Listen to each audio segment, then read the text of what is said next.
le projet Pôle de développement de la Casamance, en fait, vient apporter le développement aux couches les plus vulnérables de la région naturelle de la Casamance. En ce sens que ces trois axes, c'est-à-dire la relance de la filière rizicole,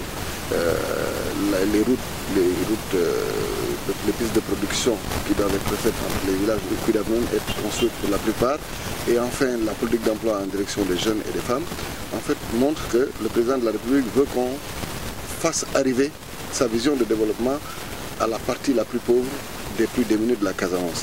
Et c'est ce que j'aime bien dans cette visite-là, ça me donne beaucoup d'espoir. Et vous avez pu vous rendre compte que c'est vrai, c'était le lancement du projet pour le développement de la Casamance, mais qu'il en a profité pour décliner une vision plus généreuse et plus globale de ce qu'il a envie de faire pour la Casamance. Le président de la République a déjà compris que pour un règlement sérieux et durable de la crise casamançaise, il fallait que la contrainte économique soit levée. C'est pourquoi dans le cadre du désenclavement, il avait déjà parlé de la construction du pont sur la Transgambienne. C'est pourquoi d'ailleurs il a pu, vous avez pu vous en rendre compte dans le discours d'hier, annoncer la construction de certains grands ponts symboliques de la Casamance, de certains grands projets. Il a touché tous les secteurs. Il a une vision généreuse parce qu'il a une relation affective particulière avec la Casamance naturelle. D'un autre côté, je pense que ce séjour montre qu'il a une envie forte que le règlement de la crise casamançaise soit effectif. Et c'est pourquoi je pense qu'il y a eu beaucoup de consultations informelles, parce qu'il faut de bons préalables.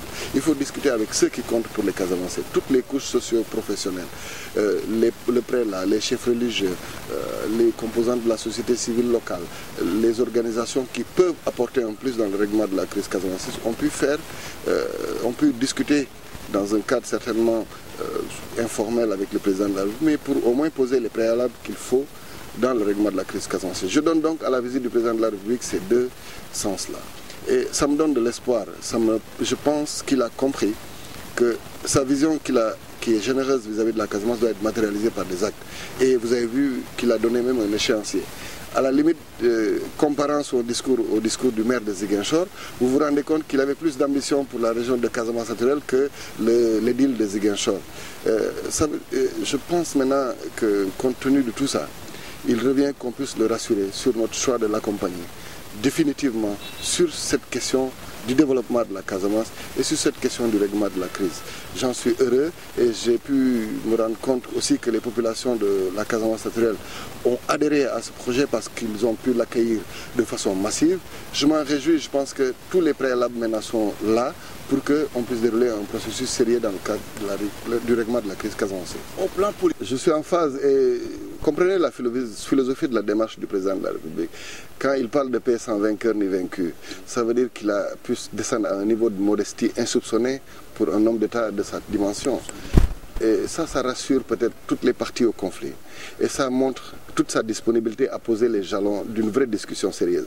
Mais le président de la République est de nature très discrète. Il y a beaucoup de questions qu'il va aborder sans que l'on puisse en parler sur la place publique parce que des questions aussi sérieuses ne se traitent pas sur la place publique.